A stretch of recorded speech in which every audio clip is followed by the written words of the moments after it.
الحمد لله رب العالمين والصلاة والسلام على أشرف الأنبياء والمرسلين نبينا محمد وعلى آله وصحبه أجمعين. رب اشرح لي صدري ويسر لي أمري واحلل عقدة من lisani yafqahu qawli. Doista svaka zahvala pripada uzvišnom Allahu subhanahu wa ta'ala. Salavat mir i selam na Allahog poslanika, Allahog miljenika Muhammeda alejhi salatu vesselam, na časnu porodcu, uzorite ashabe i sve ljude koji slijede put istinu sudnjega dana. Uvaženi braćo, poštovani sestre, uvaženi prisutni, assalamu alaikum wa rahmatullahi wa barakatuh. Na samom početku još jednom želim da tražim halala od svih vas koji ste bili sinoć. Imali smo malo nekih tehničkih problema. Do sada sam dersove puštao putem wirelessa, ali evo danas smo uspjeli riješiti taj inšallah problem. Sada smo se direktno nakačili na internet putem žice, pa nadamo se inšallah da neće biti problem. S druge strane, ja non stop najavljujem da ćemo ako Bog da početi sa malo jačim intenzitetom, ali doista je neki bruku obaveza u koje se upetljao insan, pa inšallah nadamo se da ćemo u zimskom periodu sigurno moći imati minimalno 3 ili 4 termina u sedmici i ako Bog da ići mnogo bržim intenzitetom. Ali eto, bitno nam je ako Bog da imamo taj neki kontinuitet, a nadamo se ako Bog da zimus da ćemo imati sigurno jači intenzitet. Čitamo knjigu našeg šeha Safeta Kudzovića, Vodič za muslimansku porodcu, prvi tom. Došli smo do 173. stranice, čestitanje nemuslimanskih praznika. Mi ćemo malo ponoviti ono što smo jučer kazali u uvodnom dijelu i ako Bog da nastaviti. Kazali smo da za ovom temom postoji jedna velika potreba zato što je velik broj naših Bošnjaka otišao u zemlje Europe, u Australiju, u Ameriku i jednostavno ljudi žive u blizini nemuslimana, nevjernika i samim time to iziskuje njihovu potrebu da znaju propis čestitanja nemuslimanskih praznika. Ja lično sam jučer spomenuo, inače o tome govorim dugo, da mislim da ljudi koji žive u inostranstvu, žive u blizini nemuslimana kao radnih kolega ili u školi ili bilo gdje drugo, ne trebaju čekati taj neki moment da kažemo da nastupi taj neki nemuslimanski, nevjernički praznik, pa da onda čovjek ne zna kako da postupa. Mislim da na vrijeme čovjek treba tim svojim radnim kolegama, komšijama pojasniti jednostavno jednog dana kada je lijep ambijent da ih pozove na kafu, s njima sjedne i kaže vidi, ti si moj komšija, ti si moj prijatelj, poznanik, tu smo ako ti mogu šta pomoći, ali treba da znaš kada nastupe vaši praznici vjerski, ja ti to ne mogu čestitati, nemoj to od mene očekivati, meni to moja vjera zabranjuje. Znači jednostavno, po našoj vjeri to što vi radite je strogo zabranjeno, kao što ne možemo čestitati nekome ko pije alkohol, ko čini blud, ne možemo isto tako i mnogo gore nekome čestitati tobe jarebi, rođenje Boga i tako dalje. Tako da mislim da je to jedan izuzetno dobar način kako čovjek da riješi te neke dileme koje mu se mogu pojaviti u svakodnevnom životu. Šejh Safet, da ga Allah dželešanu nagradi, doista je u ovoj knjizi obradio mnogo tema, a jedna od stvari koje je izuzetno kvalitetno obradio i ozbiljno pristupio, svakako pitanje je vratio na temelje, a to je ono na čemu su bile prve generacije, jeste i ovo pitanje čestitanje nemuslimanskih praznika. Pa, znači, pitanje na 173. stranici. Na jednom internetskom portalu pročitala sam izjavu u kojoj Europsko vijeće za fetve tvrdi da nema smetnje čestitati nemuslimanima njihove praznike i da se to ubraja u dobročinstvo prema sugrađanima drugih vjeroispovesti. Da li je ova konstatacija tačna? Znači, postavljeno je pitanje šehu na način da postoji institucija Europsko vijeće za fetve koje je izdalo fetvu i smatraju da nema ništa loše u tome da se nemuslimanima čestita nemuslimanski vjerski praznik. Odgovor, kaže nam šejh, kada god se približi neki muslimanski praznik, muslimani vode polemike da li čestitati taj praznik ili ne. S druge strane, nemuslimani i ne pomišljaju, a kamoli da raspravljaju o tome da li muslimanima čestitati Bajram ili novu hidžetsku godinu koju svakako ne treba slaviti niti čestitati. Ovo je jedna izuzetno, da kažemo, lijepa konstatacija od šeha u kojoj nas napominje da smo mi toliko inferiorni, da smo toliko oslabili da jednostavno mi se svaki put kada se približi ta neka sezona ti nekih muslimanskih nevjerničkih praznika, na znači terenu se pojavi različite rasprave da li čestitati, da li ne čestitati i tako dalje. Svakako da veoma često muslimani u svemu tome se posvade, jedni drugima se zamjeri, za razliku od muslimana koji sebi to nikada neće dozvoliti da se oni svađaju za muslimane i da raspravljaju uopće treba li i moraju li nemuslimani čestitati muslimanima Bajram ili neki drugi vjerski praznik. Nastavlja šejh pa kaže, ako pogledamo običajna prava ljudi općenito, uočit ćemo da upućivanje čestitke za nešto znači radovanje i potpuno prihvatanje legitimnosti onoga što se čestita, a izbjegavanje čestitanja ukazuje na odricanje, neprihvatanje i praktično ignoriranje. Rekli smo jučer da je ovo jedno veliko pravilo na osnovu kojeg ćemo izgraditi kompletan propis čestitanja nevjerničkih nemuslimanskih praznika. To je, mi kada nekome nešto čestitamo, samim time mi to odobravamo. Pa smo jučer naveli primjer čovjeka koji se oženio i dobio dijete, pa mu mi čestitamo što je stupio u brak i što je dobio dijete, jednostavno jer je to sve regularno i legitimno. Za razliku od momka koji živi sa djevojkom, nisu se vjenčali, dobio dijete. Normalno da mu mi nećemo čestitati, nećemo ići na babine, jednostavno zato što je to sve što je uradio neispravno. Kao što ne čestitamo nekome koji je dobio novac u kladionici. I kao što ne čestitamo nekome koji je pobjedio u Zvijezdama Granda i tako dalje, zato što su to sve harami i samim time naša čestitka harama šta je nego do podržavanja i odobravanja takvih stvari. Pa je znači ovo veoma bitno da zapamtite večeras kao jedna formula zašto mi ne čestitamo nemuslimanima praznike, vjerske praznike, zato što se u običajnom pravu smatra i tretira čestitanje nečega, odobravanje nečega.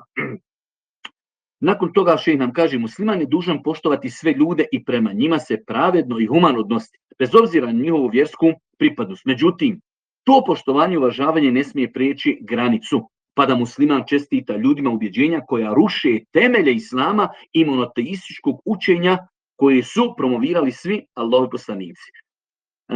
Nažalost, mi muslimani živimo u takvom vremenu kada se uvijek nešto moramo pravdati, pa evo i naš šejh ovdje, kako ga neko ne bi pogrešno shvatio, da ako nekome ne čestitamo da smo mi nešto znači neraspoloženi, da smo ljuti, da smo netolerantni, pa nam ovdje on pojašnjava pravilo da nas islam uči da budemo prema ljudima i dobreni i pravedni i dobročinitelji, ali dobročinstvo ljudima koji nas okružuju ima svoje granice. Kao što mi muslimanu ne možemo.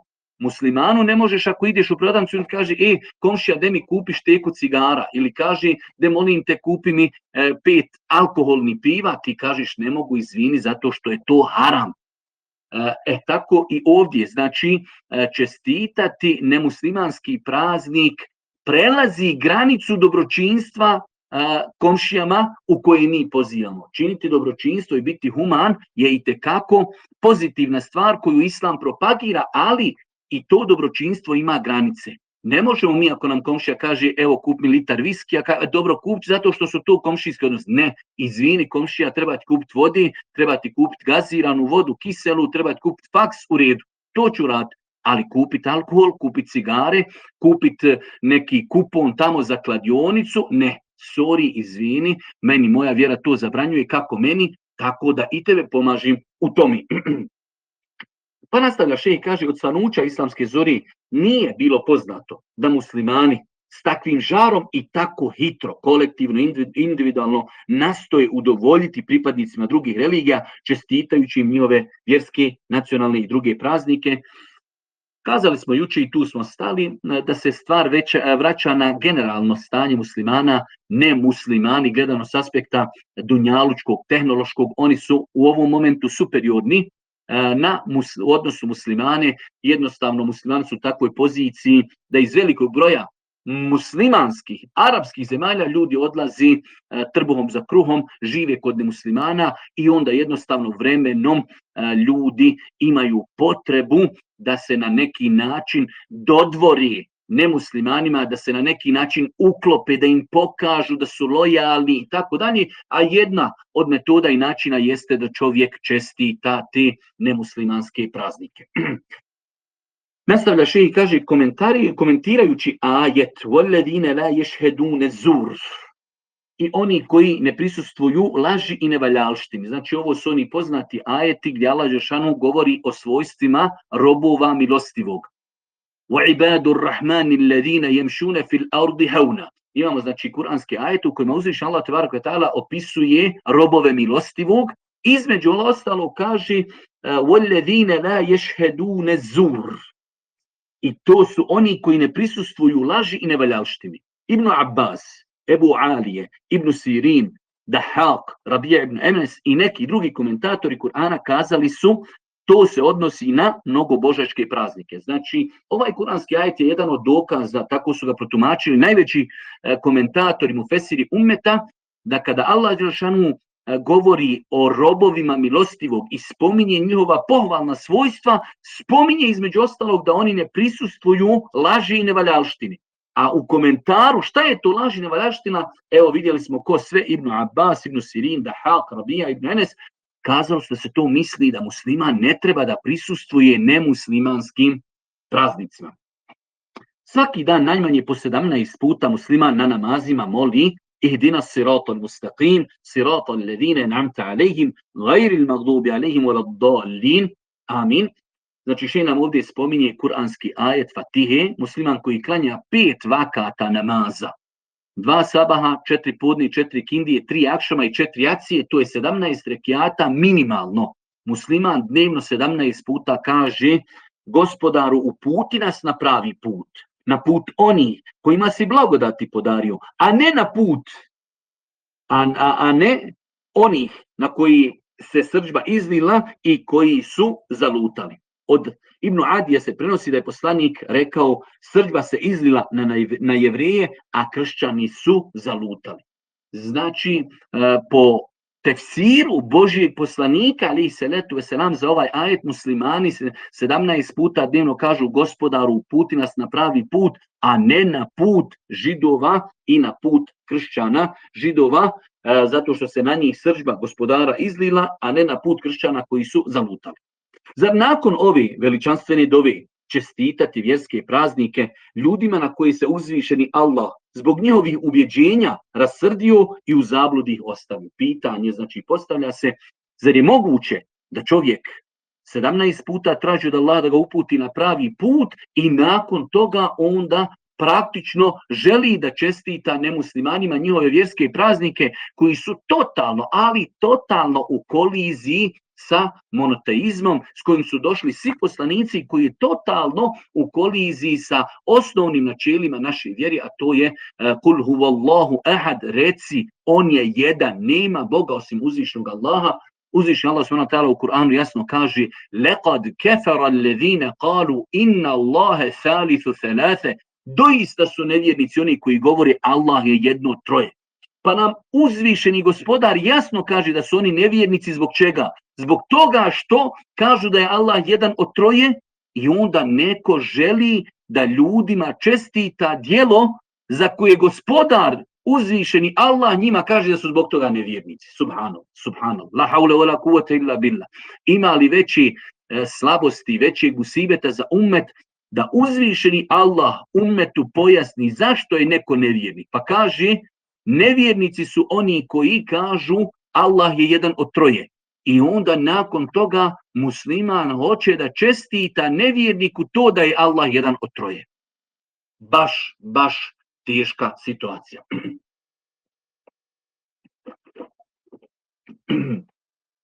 Nastavlja šejh pa kaže Enes ibn Malik prenosi da su se ashabi zabavljali u 2 još iz paganskog doba nasljeđena dana, čak i nakon hidže u Medinu. Kada je to čuo poslanik sallallahu alejhi ve sellem, rekao je Allah vam je te dane zamijenio boljim od njih, ramazanskim i kurbanskim bajramom. To su na godišnjem nivou muslimanski praznici i muslimani nemaju nikakvih drugih praznika.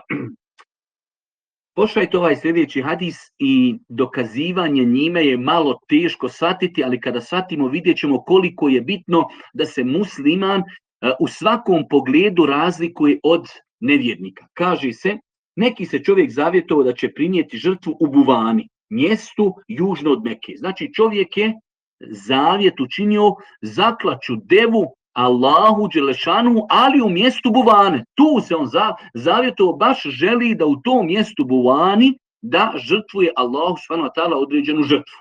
Aha, dobro. Generalno u islamu sada čovjek može kazati, evo ja se zavjetujem da ću sutra ako Bog da, ne ja već primjer navodim, sutra ću otići na Igman i da žrtvujem jednu ovcu Allahu subhanahu wa ta'ala.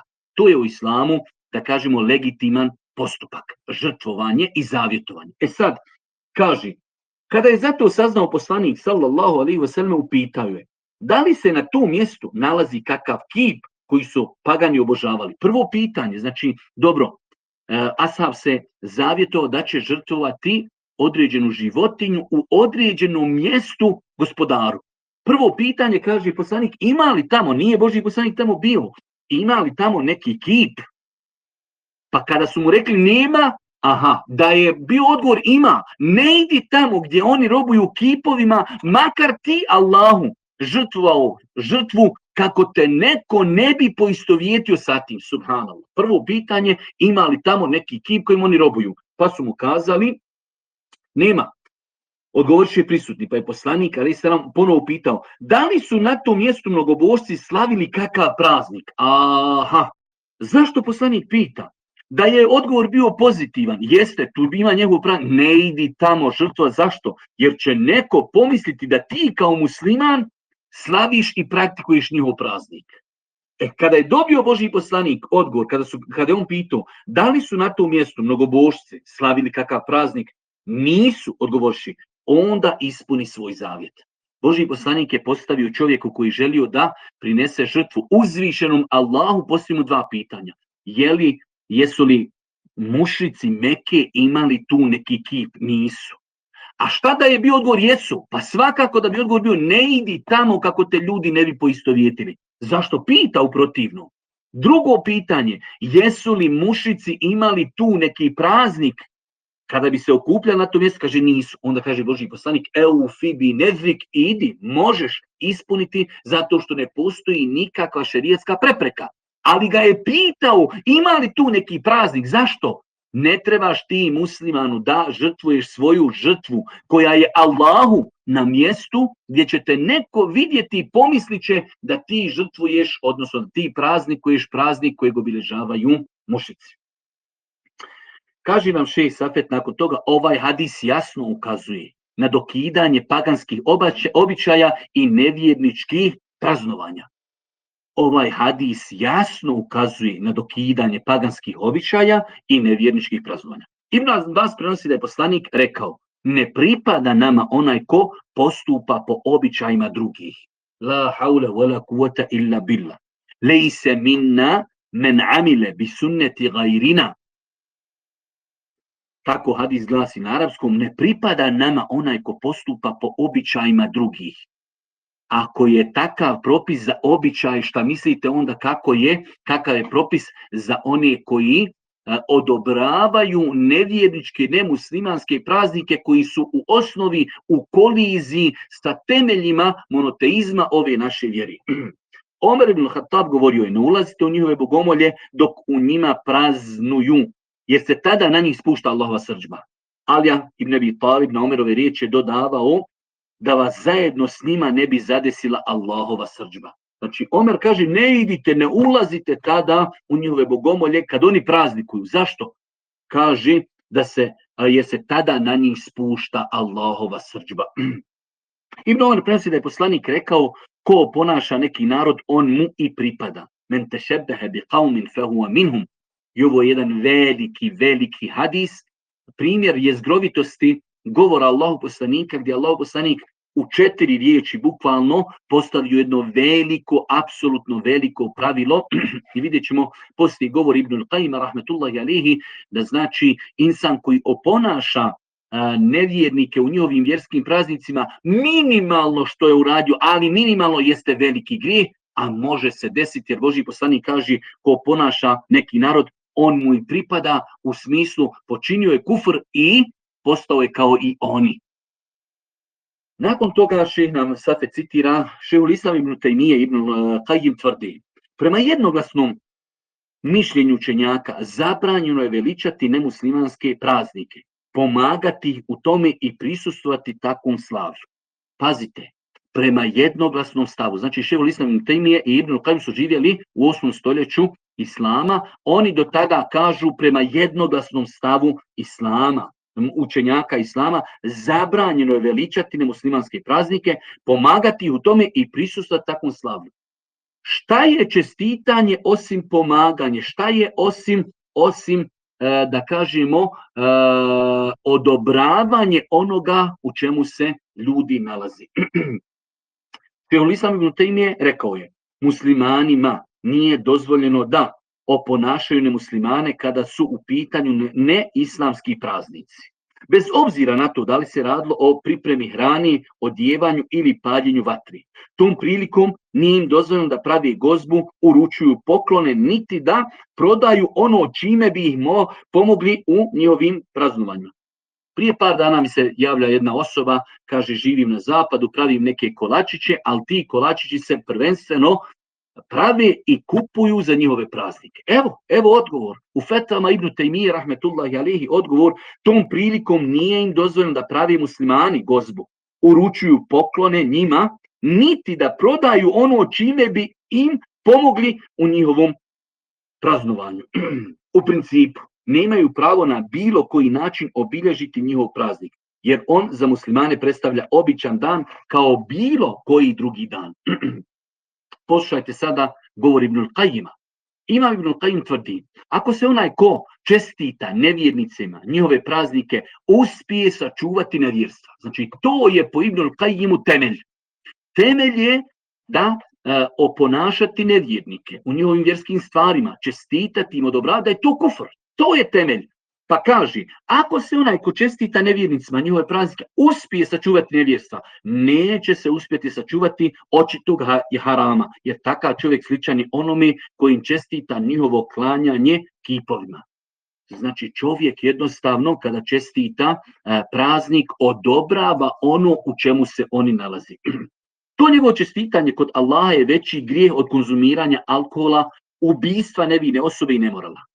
Ovo zapamtite kao govor jednog velikog islamskog učenjaka za kojeg mnogi kažu da je šehul Islam.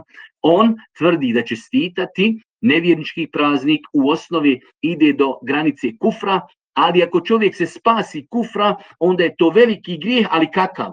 To njegovo čestitanje kod Allaha je veći grijeh od konzumiranja alkohola, ubistva nevine osobe i nemorala. Onaj ko nevjernicima čestita praznike izazvao je Allahovu srdžbu i to radi samo oni koji islamu ne pridaju važnost.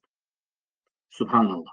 Kako je, kad sam čitao ovaj citat više puta, tako me posjeti na oni naše ljude, jednostavno, ma šta ja znam, daj brate, se ja ne bi mučio, to su moje komšije i tako dalje. Pogledajte, tada Ibnul Kajim kaže, izazvao je Allahovu srdžbu i to radi samo oni koji islamu ne pridaju važnost. Jednostavno, insana ne interesuju propisi, ne interesuju ga šta je islam kazao o određenom pitanju, ma on će to čestitati i završena stvar. U istom dijelu Ibn el-Kajim kaže, muslimanu nije dozvoljeno da podrži, pomogne i prisustvuje njihovim praznicima prema mišljenju svih učenjaka od kojih se prihvata mišljenje. To su jasno u svojim djelima izjavili učenjaci sve 4 pravne škole. Znači Ibn el-Kajim prvo kaže da je to stav svih učenjaka čiji stav je relevantan, prihvatljiv i kaže to je stav svih mezheba. I našeg hanefijskog mezheba, i malikijskog, i šafijskog, i hambelijskog. Evo šejh je se nakon toga potrudio, izvadio nam je nekoliko citata iz knjiga fikskih, pa kaže, u šafijskom dijelu Mugni el Muhtaž navodi se, treba kazniti muslimana koji oponaša nevjernike na njihovim praznovanjima i onoga koji im ih čestita. Ovdje šejh pojašnjava o čemu se radi, znači inače imamo određene šerijatske kazne koje su jasno precizirane Kur'anom i sunnetom Božjeg poslanika. Imamo jednu opću popravno kaznenu, da kažemo, kaznu koja se zove ta'zir. Vraća se na procjenu kadije koliko će određeni prekršaj kazniti. Pa kaže šejh, ovdje je spomenut ta'zir, a to je kazna popravno odgojnog karaktera koja je u nadležnosti i procjeni vladara ili njegovog namjesnika i kao takva nije definirana šerijetskim dokazom. Znači, šafijski učenjaci kažu ako neko čestita nemuslimanima praznik, njega treba kadija kazniti. Kako će ga kazniti? Kadija odluči šta je najprimjernija kazna za određenu osobu. Veliki učenjak Ibn Muflih kaže, haram je prisustvovati na jevrijskim i kršćanskim prazničnim veseljima. Savremenom kolegiju za islamsko misionarstvo na čelu sa šehom Ibn Bazom upućeno je pitanje o propisu čestitanja kršćanskih praznika, na koje je dat sljedeći odgovor. Odgovor stalne komisije, znači za fetve, čestitanje njihovih praznika nije dozvoljeno, jer taj postupak predstavlja sarađivanje u griješenju, a muslimanima je to zabranjeno. Uzvišeni Allah kaže: "Wa ta'awanu 'alal ithmi wal 'udwan", i ne sudjelujte i nemojte se potpomagati u grijehu i neprijateljstvu. Šejh Ibn Usejmin, nakon što je spomenuo zabranu veličanja, slavljenja i čestitanja muslimanskih praznika, rekao je: ko učini nešto od spomenutog, griješan je, bez obzira da li to činio iz laskanja ili kurtoazije ili stida ili nekog drugog razloga.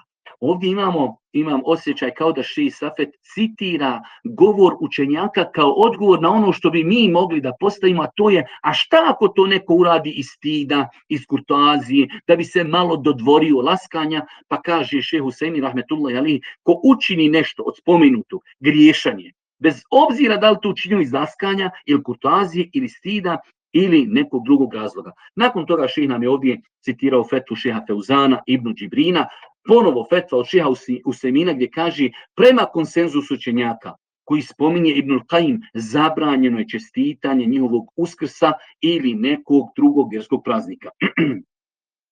Učenjaci Hanefijske pravne škole kao i drugi smatraju strogo zabranjenim uručiti poklon nevjerniku na dan njihovog praznovanja. A u vezi s ovim čovjekom koji to učini s namjerom veličanja njihovih blagdana, Ebu Hafs, poznati hanefijski praznik, kaže: znači, šta kažu islamski učenjaci iz reda Hanefijske pravne škole u pogledu osobe koja bi na dan, znači, određenog nemuslimanskog, nevjerničkog praznika dala nekom neki poklon, ali kako?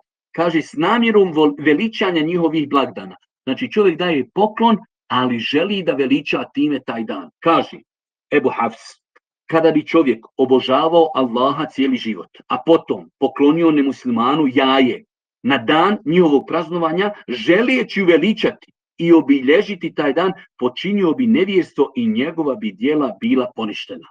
Subhanallah, subhanallah, subhanallah. Jesmo li sada, da kažemo, shvatili o kakvom opasnom pitanju se radi? Kaže, isto tako, kada bi, želeći obilježiti taj dan, kupio nešto što nije običavao ranije kupovati, počinio bi nevjerstvo. Pogledajte, inače, pravilo učenjaci Hanefijskog mezheba u određenim poglavljima, pogotovo kada je u pitanju činjenje određenih dijela koja čovjeka izvode iz vjere, oni su tu baš bili, da kažemo, žestoki. Da je Allah dželešanu nagradi koliko su bili ljubomorni na vjeru. Pogledajte šta kaže. Isto tako, kada bi, želeći obilježiti taj dan, kupio nešto što nije običavao ranije kupiti. Čovjek jednostavno, šta ja znam, ne kupuje svaki dan određenu, znači, robu, i taj dan kupio je sebi neku robu, ali želeći da u jednu ruku obilježi taj nemuslimanski praznik, sebi kupio, nije njima poklonio, nije ništa čestitao, ali želi da obilježi taj praznik, kaže, isto tako počinio bi nevjerstvo. U hanefijskim fikskim djelima navodi se uručivanje poklona na dan Nevruza i Mehređana, proljetni, jesenji, mušički praznici, haram je, i ne samo haram, već kufr. Uručivanje poklona, uručiti poklon odobravajući na taj način nevjerničke praznike, učenjaci hanefijskog mezheba kažu da je kufr. Kažu u dijelu hanefijskog mezheba El Fetawa El Hindije, navodi se: u dijelu El Džamijul Asvar, kaže se, kada bi musliman na dan Nevruza poklonio drugom muslimanu poklon, ne želeći veličati taj dan, već samo radi običaja koji je poznat kod nekih ljudi, ne bi počinio nevjerstvo. Međutim, ne treba nikako poklanjati na taj dan da ne bi oponašao taj narod. Pazite ovdje, moramo se vratiti na ovaj citat. Kada bi musliman na dan Nevruza poklonio drugom muslimanu poklon, subhanallah, subhanallah, subhanallah. Koliko su učenjaci Hanefijske pravne škole bili strogi u pogledu toga, na taj dan, kaže, ne treba ni musliman muslimanu poklanjati poklon. Vraćamo se na početak citata. Kada bi musliman na dan Nevruza poklonio drugom muslimanu poklon, ne želeći veličati taj dan, već samo radi običaja koji je poznat kod nekih ljudi, ne bi počinio nevjerstvo. Pazite, znači, šta znam, ne bi počinio nevjerstvo, ali opasno je, on mu iznalazi, znači da kažemo, iznalazimo opravdanje, ne bi počinio nevjerstvo. Što znači, igra se sa opasnom stvari. Međutim, ne treba nikako poklanjati na taj dan da ne bi oponašali taj narod. Šejh nam ovdje opet pojašnjava, ovdje se govori o poklonu uručenom muslimanu na dan nemuslimanskog praznika. Pa šta je tek onda o darivanju poklona inovjercima želeći im izraziti čestitku na zablude u kojoj se nalazi? Hanbelijski pravnici kažu, pogrdno je muslimanu striktno postiti dan Nevruza i Mehređana, jer su to paganski praznici. Pazite, oni imaju na taj dan, to je njihov praznik, čovjek ibadeti Allahu, čovjek ibadeti posti, kažu učenjaci pokuđe, nemoj ni na koji način da ti obilježavaš znači taj praznik, makar se radilo o ibadetu. Kaže šejh, ako je pogrdno Allahu činiti ibadet u danima paganskih praznovira, šta je onda sa čestitkom tih praznika? Ako je ulema rekla da je pokuđeno u tim danima izdvajati te dane sa ibadetom, šta je onda sa čestitanjem nevjerničkih praznika? Neki malikijski učenjaci kažu, ko na dan njihovog blagdana presjeće lubencu, želeći obilježiti taj dan, kao da je zaklao svinju. Nastavlja šejh pa kaže, kada kršćanima čestitamo njihov blagdan, mi im u stvari čestitamo na njihovom ubjeđenju, sljedećim, da Allah ima suprugu. Znači, kada čovjek čestita nemuslimanima nevjerničke praznike, šta im čestitamo? Evo sljedeći, da Allah ima suprugu. La haula wa la kuvvete illa billah. Da Allah ima dijete, da je Isa razapet, da su ga oni ubili, da je Allah jedan od trojici, Otac, Sin i Sveti Duh. Onaj koji je barem nekad otvorio Allahu knjigu, mogao je pročitati nedvojbenu negaciju i ništavnost ovih ubjeđenja. Kada je u pitanju čestitanje nemuslimanskih praznika, ljudi često obmanjuju sami sebe govoreći da im samo formalno iz kurtoazije i laskanja čestitaju, ali ne želi nikako prihvatiti njihova ubjeđenja. Ovdje nam sad šejh ponovo kao da odgovara na ono potpitanje koje bi mi mogli postaviti, a to je dobro šejh, nekada ljudi imaju potrebu, pa jednostavno nisu oni ništa uvjereni, samo jednostavno iz nekog laskanja, kurtoazije i to je to. Kaže šejh, ako čovjek svojim srcem potvrdi takva ubjeđenja, to predstavlja kulminaciju zla i nevjerstva. A u slučaju da izostane potvrda srca, tada je to veliki grijeh. Vraćamo se na ono veliko pravilo, znači ako bi insan čestitao, želijeći da veliča taj praznik, završena stvar, to je djelo kufra. A ako bi samo to uradio iz kurtoazije, laskajući, kaže, da izostane potvrda srca, to je tada veliki grijeh. Sada, evo onaj primjer. Pretpostavimo da je naš radni kolega kršćanin počinio nemoral sa ženom svoga bliskog prijatelja, nakon čega je ona zatrudnjela i rodila mu sina. Da li nam je dozvoljeno tom radnom kolegi onako iz kurtoazije, ugađajući počinitelju, ne s ubjeđenjem čestitati dobitak? Znači, šejh nam navodi primjer, možemo li mi radimo s nekim nemuslimanom i znamo da on ima tamo neku djevojku, nije sa njom oženjen i dobili su dijete i sutra on dolazi na posao, dobio dijete i mi ga, čestitam ti, dobio si dijete. Znamo da je to dijete plod nemorala, plod bluda, zinaluka i mi njemu možemo to čestitati? Pa ne možemo čestitati. Kako onda čestitati ono što je mnogo, ali mnogo gore od toga, a to je nevjerstvo? nastavlja šejh pa kaže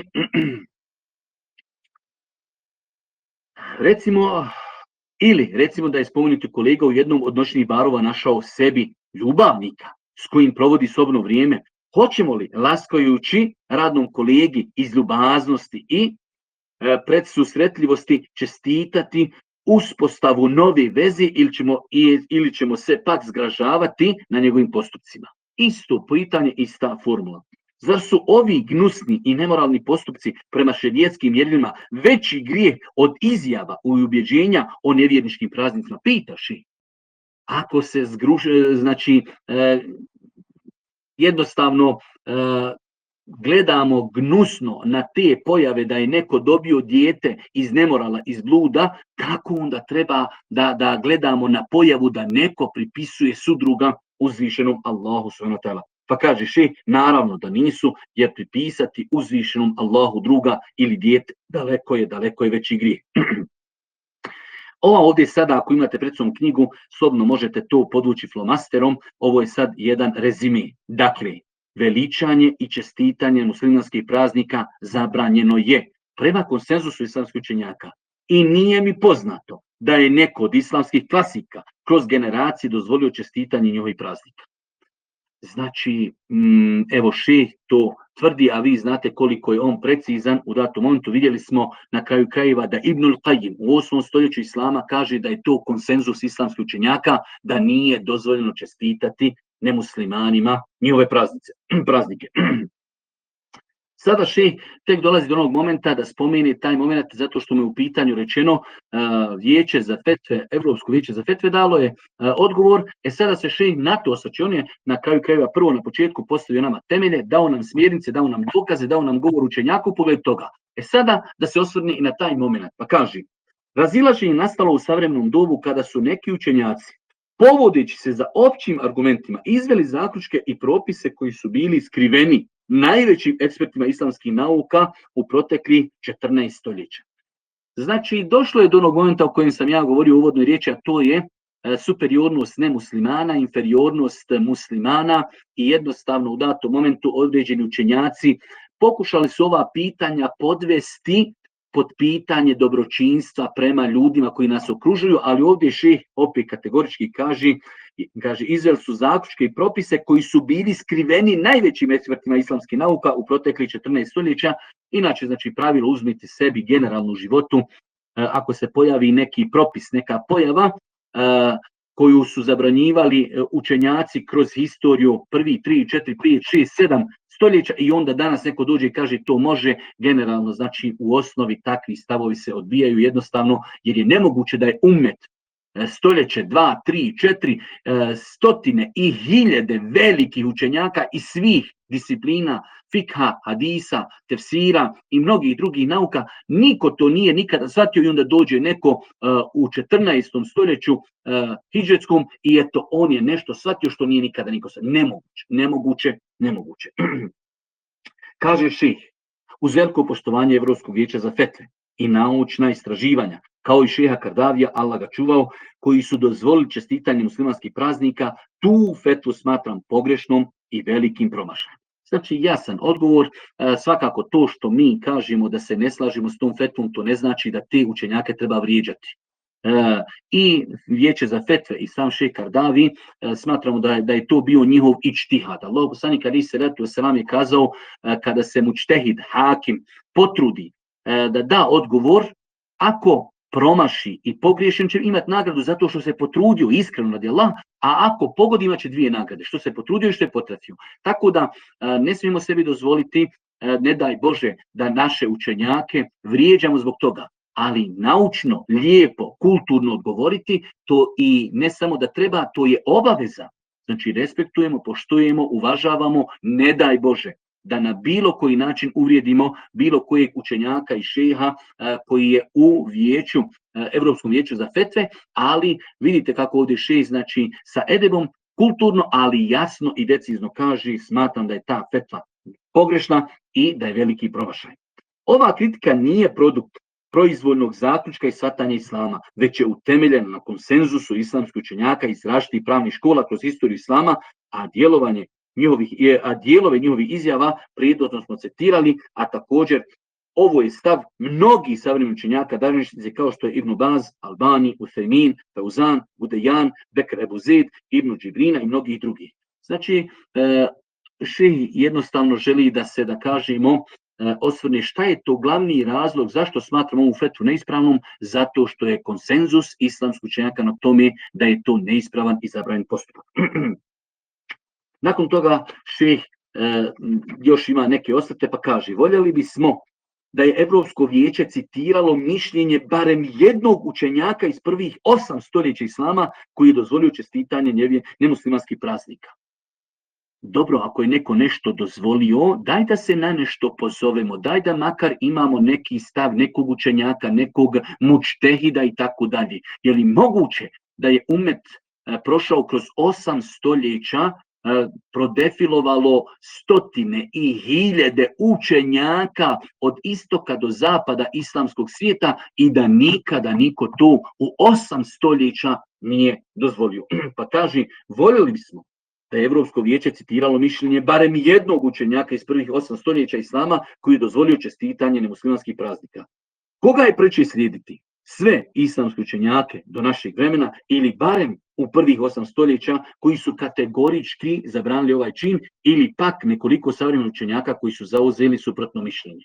Znači, šejh ovdje pokušava na jedan kulturan, ali racionalan način da čovjeka koji ne može razumjeti ova pitanja, neko kaže pa vidi, pa ne znam, pa dokazi, pa ovako, pa onako, u redu. Evo, racionalno, je li moguće da su toliki učenjaci ummeta u 800 godina ummeta, znači ummet dole od arapskog poluotoka, pa dole prema Africi, pa gore prema Maroko, pa Tunis, pa Alžir, pa gore znači Španija, pa dokle se islamski ummet protezao, Irak i sve ti, znači je li moguće da nikada niko nije shvatio ono što je neko shvatio nakon 1600 godina? Nemoguće.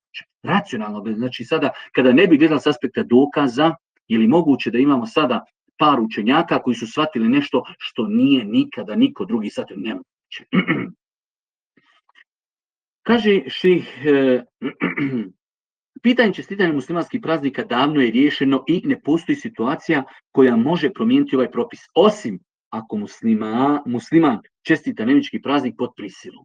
Znači šejh ovdje je prerezao pitanje mogućnosti promjene ovog propisa. Znači ovo pitanje nije podliježno ijtihadu, nije podliježno promjeni, jednostavno zato što udara na temelje naših vjerovanja. Ali kaže, osim u jednoj situaciji da jednostavno neko ti dođe i stavi ti, ne daj Bože, pištolj na glavu i kaže moraš čestitati, reci, pa Allahu poslanik alejhi selatu vesselam Ammaru ibn Jasiru je dozvolio da znači vrijeđa Božjeg poslanika i da vrijeđa i gospodara i vjeru onda kada je to bilo znači pod prisilom. Pa ovdje šejh kaže, znači jedino kada bi to moglo biti dozvoljeno jeste prisila. Što se tiče dobročinstva prema nemuslimanima, ono je utemeljeno decidnim šerijetskim tekstovima i preporučeno kao pohvalno i poželjno, ali u okvirima šerijetskih granica. Shodno tome,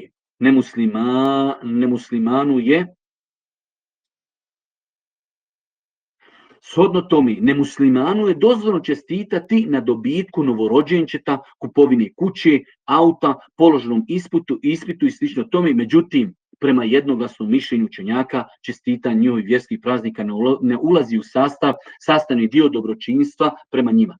Znači, čovjek ako radi, ima neke radne kolege ili studira ili ima neke prijatelje, komšije, komšija završio fakultet, dobio dijete, dobio unuče, kupio kuću, kupio auto i tako dalje, nema, ili bio u bolnici pa izašao iz bolnice pa da čovjek ga sretne pa da kaže šta ima, kako je, dobro je, drago nam da vas ponovo vidimo i sve najbolje vam želimo i tako dalje. Čestitam vam na tom nekom uspjehu, to je sve u redu sve dok je to u granicama dunjalučkih stvari, koji su svakako opet halal i dozvoljene, a znači čestitanje nemuslimanskih praznika izlazi iz okvira ovog pitanja. U vezi s ovim pitanjem mogu se citirati desetine izjava islamskih učenjaka iz različitih pravnih škola, ali budući da je u pitanju konsenzus pravnika, zadovoljit ćemo se sa spomenutim, a Allah subhanahu wa ta'ala najbolje zna.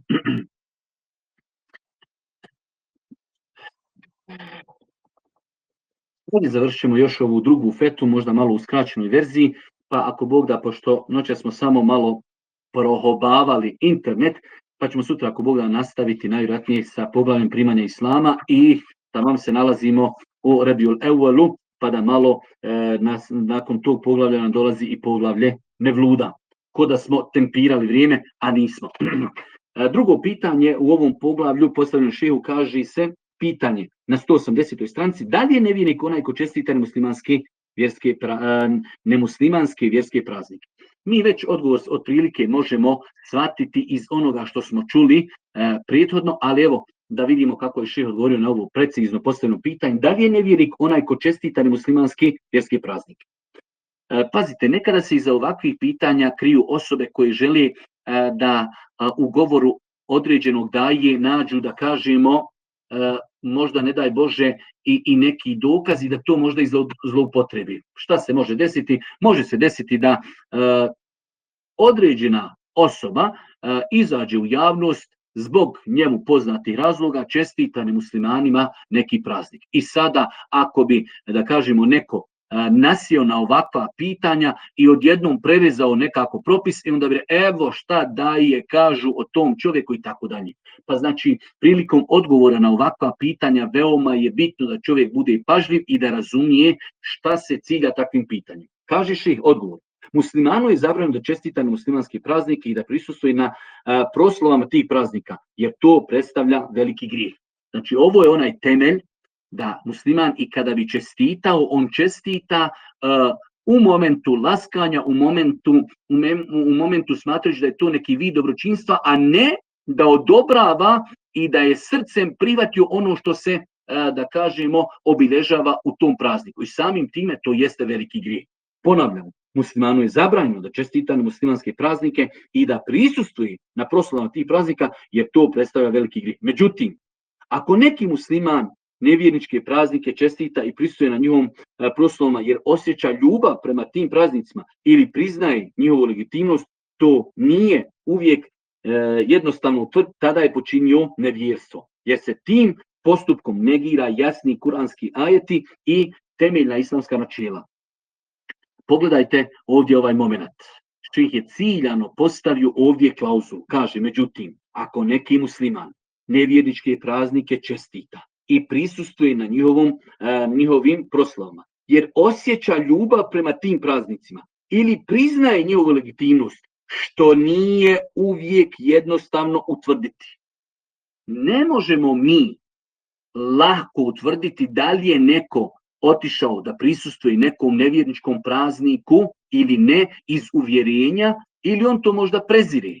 Tako da vidjet ćemo da se na ovo pitanje nadograđuje pitanje proglašavanja muslimana nevjernicima, odnosno tekfira, što je izuzetno opasno. Da neko ne pomisli da je ovdje u pitanju neka popustljivost, da je u pitanju izigravanje s vjerom, ne. Sjećate se kad smo govorili tamo o pitanjima tekfira, da su islamski učenjaci u propisu kadiluka postavi veliko pravilo el hududu tudrau bi šubuhat, šerijatske kazne se ne sprovode kada postoji bilo kakva neka šubha da taj propis nije, znači, potpuno ispoštovan u toj kazni i tako dalje. Još je mnogo prioritetnije da budemo pažljivi kada je u pitanju proglašavanja čovjeka muslimana nevjernikom. Pa je ovdje šejh stavio ciljano ovu klauzulu, kaže, što nije uvijek jednostavno utvrditi. Tada je počinio nevjerstvo jer se tim postupkom negiraju jasni kuranski ajeti i temeljna islamska načela. Međutim, sada kako neko ne bi zloupotrebio ovaj odgovor i kako se neko ne bi poigravao, aha, vidim tamo nekog efendiju, vidim tamo nekog čovjeka, bio je sa nekim nemuslimanima na njihovoj nekoj ceremoniji, evo ga, šejh je rekao da je nemusliman, kafir i tako dalje. Šejh se osvrće na to pitanje pa kaže, međutim, ni pojedincima, ni skupinama nije dozvoljeno da nevjernice proglašavaju one koji čestitaju nemuslimanske praznike. Znači možemo kazati da je to zabranjeno i možemo kazati ako bi to čovjek radio iz uvjerenja da je to djelo kufra. A da li svako ko je to uradio je nevjernik, to je totalno drugo pitanje. Kaže, islamski učenjaci takav postupak okarakterizirali su kao veliki grijeh. Osim Kao što smo naveli, ako se ta osoba raduje tom prazniku i priznaje njegov legitimitet, kada čestitanje dobiva potpuno novu dimenziju. Na 181. stranici kaže šejh: u današnje vrijeme proglašavanje ljudi nevjernica postalo je trend, tako da pojedinci žele potvrditi svoju privrženost čistom monoteizmu tako što će prema proizvoljnom mišljenju i nagađanju muslimana proglasiti nevjernikom. Iako počinjeno djelo nije okarakterizirano nevjerstvom ili u najmanju ruku postoji razilaženja islamskih učenjaka u propisu koji se veže za počinitelja tog djela, kao što je, na primjer, propis o ostavljaču namaza iz ljenosti i nemara. Pazite, evo danas, određen čovjek u datom momentu poslušat će fetvu Europskog vijeća za fetve. Za njega su to ljudi autoriteti i jednostavno vjeruje, ima povjerenje prema tim ljudima i možda će u datom momentu i čestitati nekom nemuslimanu njegov praznik. Da li se na takvog čovjeka odnosi ovo sve što mi kažemo? Taj čovjek je muqallid, taj čovjek je uzeo vjeru i uzeo odgovor od onoga kome vjeruje. Nije on to uzeo iz šehvi, iz strasti, pa idem ja zato što mi je ovo lakše. Ne, velik broj ljudi jednostavno možda nikada nije čuo za nekog šeha Safeta Kudzovića, nikada nije čitao knjigu Vodič za islamsku porodcu, ali jednostavno zato što to možda kroz preporod, kroz novine, kroz hudbe, jednostavno do njega je došao legitiman stav autoriteta, koji su za njega autoriteti, koji kažu da je to dozvoljeno. Zato pristupati ovim pitanjima je veoma osjetljivo. I ne trebamo se mi time poigravati, mi trebamo ljude podučiti, mi trebamo ljudima prenositi, mi ljudima trebamo govoriti, a ne da se mi zaokupiramo, aha, ovaj čestito, evo ga, top, izbacivaj ga iz islama. Postoje, vidjet ćemo, kao što će govoriti šejh, postoje zabrane i zapreke na proglašavanju ljudi nevjernicima. Jedna od zapreka je ovo. Čovjek jednostavno prihvatio je to kao legitiman stav od ljudi koji su njemu autoriteti. Mi možemo njemu kazati, brate, Allah te nagradio, jesi li čuo da ima druga strana i tako, ali čovjek, ako smo vidjeli da je to uradio, ne mora značiti automatski čak i da je griješan ili čak, ne daj Bože, da je počinio djelo nevjerstva.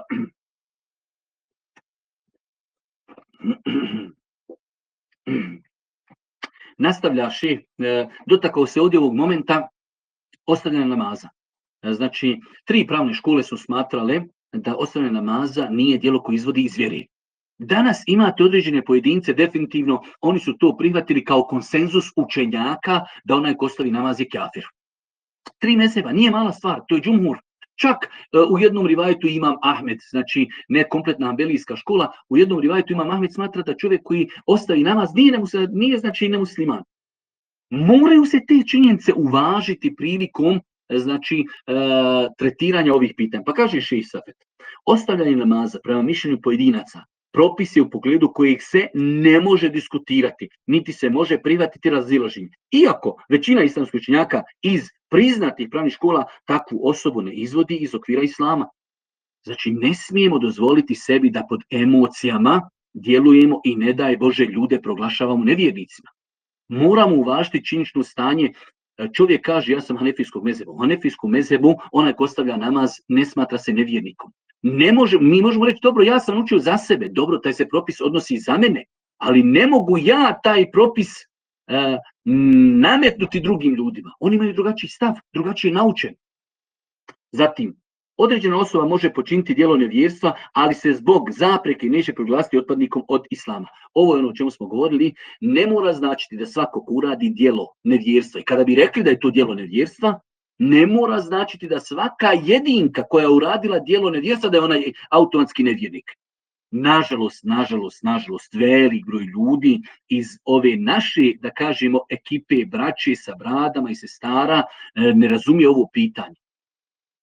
Ne mora značiti da insan ako je uradio djelo nevjerstva, mi kažemo to je djela nevjerstva, a ne mora značiti da svaki čovjek koji to uradio, on je lično nevjernik. Možda postoji razlozi zbog kojih ne možemo njega proglasiti kao pojedinca nevjernikom. Pa kaže šejh, zatim određena osoba može počiniti djelo nevjerstva, ali se zbog zapreke neće proglasiti otpadnikom vjeri. Posebna greška u ovom poglavlju nastaje zbog toga što se ne pravi razlika između općeg i globalnog propisa i njegove primjene na pojedince, što je oprečno ehlu sunnetskom učenju, dok o pitanju uspostave dokaza protiv počinitelja da i ne govorimo. Znači imamo nešto drugo, tek nakon toga čovjek uradio grijeh, čekaj, a treba tom čovjeku neko uspostaviti dokaz protiv njega, treba mu pojasniti, a nakon toga tretirati, znači, tu osobu. Uspostava argumenata i pojašnjavanje propisa prije izricanja suda, tamo gdje je to nužno učiniti, kao da je u potpunosti zanemarena, a kod pojedinaca kao da vrijedi nepisano pravilo, smatramo ga nevjernikom za svaki slučaj. Jednostavno određeni skupina ljudi toliko pretjeruju u tom tekfiru bez ikakvih odrednica i granica, ma ništa, daj da za svaki slučaj da mi njega proglasimo nevjernikom, pa nekom poslije vidi je li ili nije, što je itekako opasno. Kaže šejh, bogobojaznost i svjesnost o tome da će Allah odgovarati za svaku riječ koju izusti, posebno kada su u pitanju ovako krupne i opasne izjave, udaljit će vjernika od pošasti proglašavanja muslimana nevjernicima. Musliman će biti proglašen nevjernikom tek nakon ispunjenja uvjeta i uklanjanja svih prepreka koje mogu biti zapreka u tom pogledu. Na kraju prelazimo na 182. stranicu da završimo inšallah ovu fetvu i time završimo večerašnje predavanje. Kaže šejh također, sagledavaju se štete i koristi koje mogu nastati zbog javnog iznošenja propisa. U datom momentu, znači, može se doći u situaciju da nije vrijeme da se određena stvar spomene javno, jer jednostavno faktori vremena su takvi da nije vrijeme da se ta stvar, da kažemo, javno kaže ili da se tretira. Pa kaže šejh također, sagledavaju se štete i koristi koje mogu nastati zbog javnog iznošenja propisa. Ako šteta nadvlada korist ili je u potpunosti anulira, tada je obaveza odgoditi obznanjivanje propisa i šutjeti sve dok situacija ne dozvoli iznošenje propisa u javnost i dok njegova korist za islam i muslimane ne bude vidna. Ovo su stvari, krupne stvari.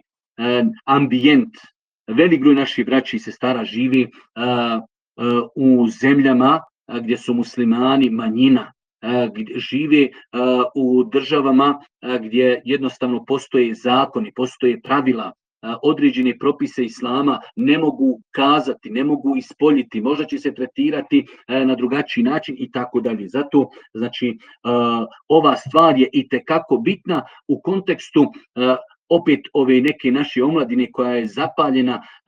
Ovakve stvari se vraćaju na ulemu, vraćaju se na ljude na terenu da procijene, da odvagaju i tako dalje. Kaže šejh, ko je ikad otvorio neku od knjiga poslanikovog sallallahu alejhi ve sellem životopisa, mogao je vidjeti da je pitanje koristi i štete uvijek bilo uzimano u obzir i da je poslanik ostavio činjenje određenih dijela iz bojazni da umjesto dobra ne prouzrokuje veće zlo. Svima nama je poznat onaj poznati događaj Allahov poslanika alejhi selatu selam, da kada je osvojio Meku, da Allahov poslanik alejhi selatu selam, iako je osvojio Meku, Kurešije primile islam, ali jednostavno tek su friško primili islam, njima je Kjaba onakva kakva se nalazila u to vrijeme, ona je imala svoju svetost, znači pa je Božji poslanik, uzimajući u obzir činjenično stanje Kurešija koji su tek primili islam, ostavio Kjabu, iako kaže Aisha da tvoj narod nije friško primio islam, da može to progutati, da može to razumjeti, ja bi, kaže, napravio dvoja vrata, ispustio bi vrata skroz do zemlje i da ljudi mogu na jedna vrata ući, a na jedna izaći. Ali je uzeo činjenično stanje u obzir i zbog toga nije uradio takvu stvar. Zato na kraju šejh kaže, stoga savjetuje muslimane, naročito omladine, da se boje Allaha i budu svjesni dana velikog kada će čovjek biti pitan za svaku riječ koju izustio. Muslimani se smatraju muslimanima sve dok se nepobitnim argumentom ne potvrdi suprotno tome. Osnova, asal, mi nažalost veoma često u našim komunikacijama preskočimo ovaj temelj. Osnova je, čovjek kaže, ja sam musliman, ide u džamiju, žena se deklariše kao muslimanka, to je osnova, to je temelj. Sve dok ne dođu jasni argumenti koji ruši ovaj temelj. U nedovoljno jasnim situacijama ili u slučaju nedostatka dokaza ili njihove nejasnoće, obaveza je paziti na sud koji će se izreći u pogledu određene osobe, jer u protivnom vrijedi hadis poslanika sallallahu alejhi ve sellem gdje kaže: koji god čovjek svom bratu kaže nevjerniče, jedan od njih dvojici je takav ili optuženi, ili se to vraća na onoga koji ga je optužio. Znači, veoma opasna stvar da se ljudi poigravaju ovim pitanjima kada je pitanje proglašavanje pojedinaca nevjernicima. Molim Allah subhanahu wa ta'ala da nam podari korisno znanje, molim Allah subhanahu wa ta'ala da nam bude milostiv na sudnjem danu, molim Allah subhanahu wa ta'ala da nam podari beričeta, da ustrajemo u čitanju ovih knjiga doista svakim danom što čovjek više se druži, čita ove knjige, shvata o kakvim korisnim knjigama se radi i shvata kakvog velikog šeha i učenjaka u našim redovima imamo, a to je naš šejh Safet Kuzović. Allah da svako dobro, mi ćemo se ovdje inšala zaustaviti, a vidjet ćemo sutra ili u nekim narednim danima da pokušamo vraćati se ponovo na onu našu trasu, da imamo dva malo kraća predavanja po 40-45 minuta. Ostavite mi svakom hajru. Assalamu alaikum wa rahmetullahi wa barakatuh.